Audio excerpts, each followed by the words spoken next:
Andrew Urquhart with you on the program today.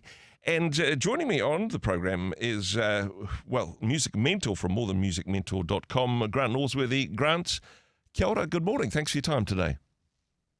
Kia ora, good to be talking to you. Thank you. We were talking last time about the importance of having some type of outcome in mind in terms of worship in a congregational setting, and the idea, I suppose, of knowing what we're wanting to achieve in terms of worship music. And I love where we landed with this one, the importance of encouraging the congregation to participate in singing along. But hey, wanting to drill down on that a little bit more today, because some of that depends on the setting, doesn't it? People have different levels of talent, different levels of enthusiasm in that regard. If we're looking for a vision, as a congregation, are we participants or are we the audience, and what's that going to look like? Yeah, there seems to be a lot of confusion as far as I can tell. But listeners, what we're talking about here is, like our first discussion just a couple of weeks ago, Andrew, was to say, look, we recognise that the worship of God is bigger than our Sunday morning gathering, and it's bigger than the music within that Sunday morning gathering or whenever you have that gathering. And then we moved from there to this idea that, look, it's really imperative, I would say, that everyone involved in this music that's in our church gatherings as an expression of worship has an agreed, humanly measurable goal. And what I presented last time was that we should agree that we want our congregation to sing together, not just any old song, singing prayers to God, praises of God, reminders of truth about God. These are all, to me, valid uses of music in that sort of congregational setting as important expressions of worship. And that might feel like a demotion to some people. No, this is not just Christianese sing-along. I totally agree with you. We want more than just a congregation singing together. However, let's remind ourselves that the Bible teaches us to sing together. Yeah.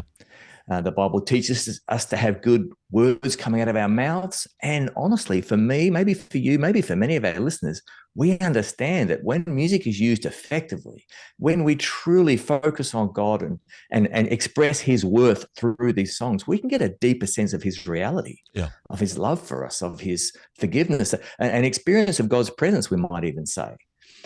So there are other, I guess, rungs on the ladder higher than the rung of getting our congregation singing together. But I would say that those higher rungs are much more likely to happen if the room full of people is singing passionate praises to God. Yeah. So, but this is what I'm trying to head off here, is I see this over and over again, where there's a congregation who they're confused. Yeah.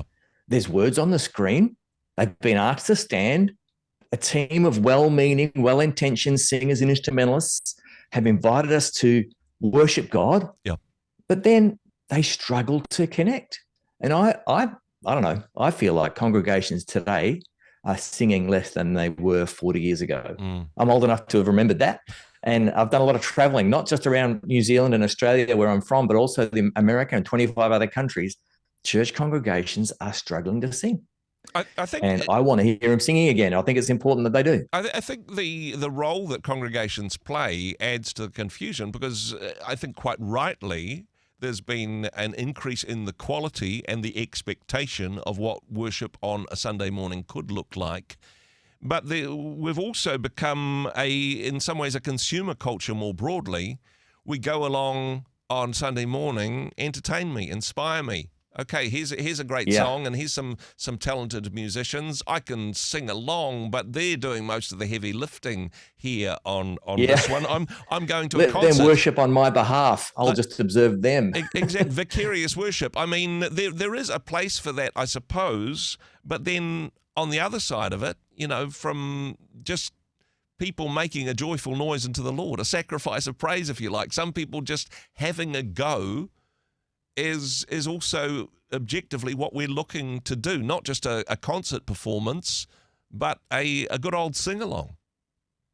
That's right. And this is where I think, Andrew, it's important that we have that wider understanding of what it means to worship God. If we begin to realize that God asks us to offer ourselves as a living sacrifice, Romans 12:1, as an expression of worship, and that actually every moment of every day is a chance to worship God, then we are free to say, so if we have instruments and singers and a sound system and a crowd, are we going to perform music for them to listen to as an expression of worship to God? Or are we going to ask them to sing along as an expression of worship to God? To me, both are valid. There's a place for both. But generally speaking, Sunday to Sunday, we want our people singing. Yeah. So in that scenario, campfire is the campfire sing-along is more the model than the concert performance that we've perhaps been leaning into too much. Yeah, because what we're seeing from only a handful of mega churches on Spotify or on YouTube, or maybe quite a bit of the playlist from the Rhema network, is mega churches. And their recording hit singles, their concert approach works beautifully in their context. And I don't want me, through More Than Music Mentor, to say anything that's can be construed as saying, well, they're wrong. No.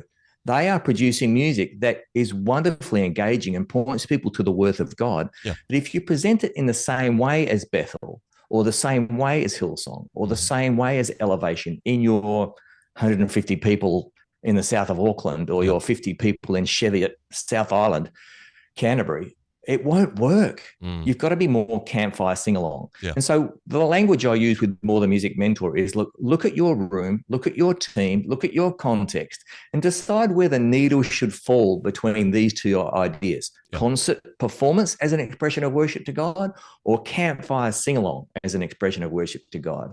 And my gut feeling is that most of us should perhaps lean a little more and be happy with it towards campfire sing-along.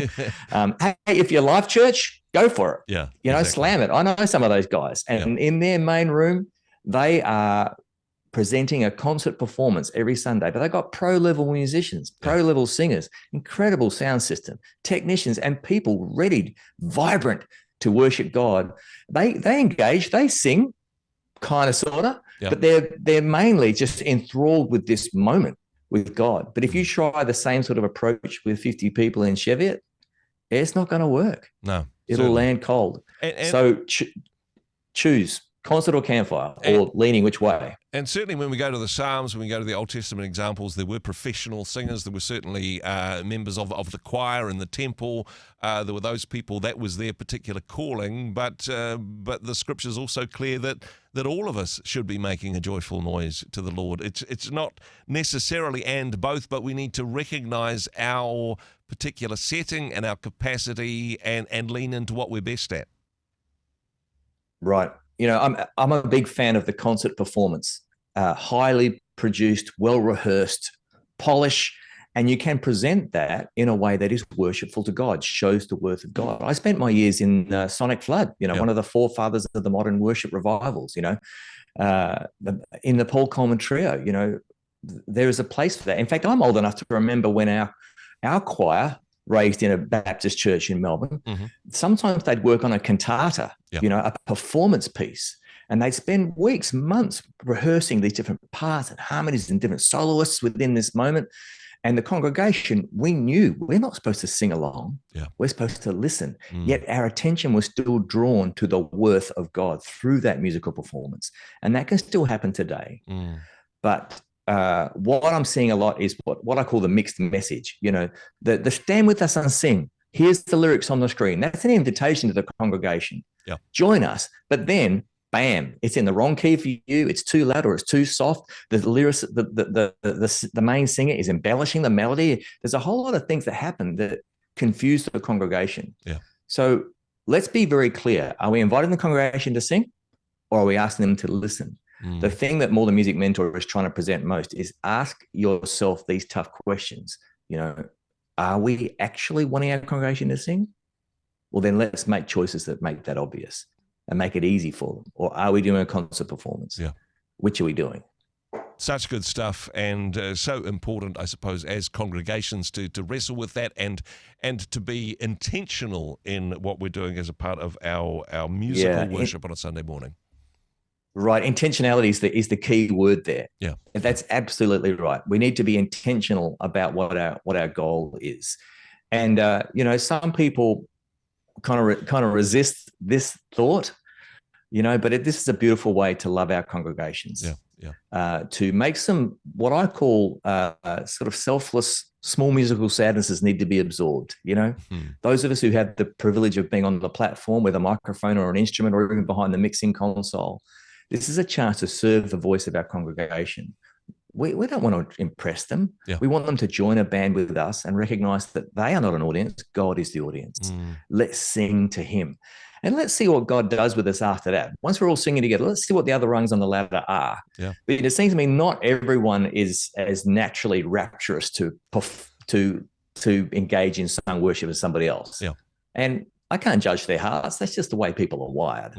So we might need to be a bit more campfire for those people. Sounds very good indeed. And hey, morethanmusicmentor.com for more information, and certainly encourage people that are in that space within their church congregation, if they're also wrestling with these particular issues and would like to find out more or engage your services, find out more information there, morethanmusicmentor.com. Grant, thanks for what you do. Thanks for joining us. You're absolutely welcome. Thank you very much for having me. Hey, thanks very much for joining us in the Rhema studio. Thanks very much for watching the interview. It's kind of nice to have an audience, actually. And if you did like what you watched, then do give us a like, do give us the thumbs up. And if you'd like to see more interviews like that one, or perhaps even better, subscribe and those interviews will come straight to you. Don't forget to turn on your notifications, and we'll see you in the next one. Cheers.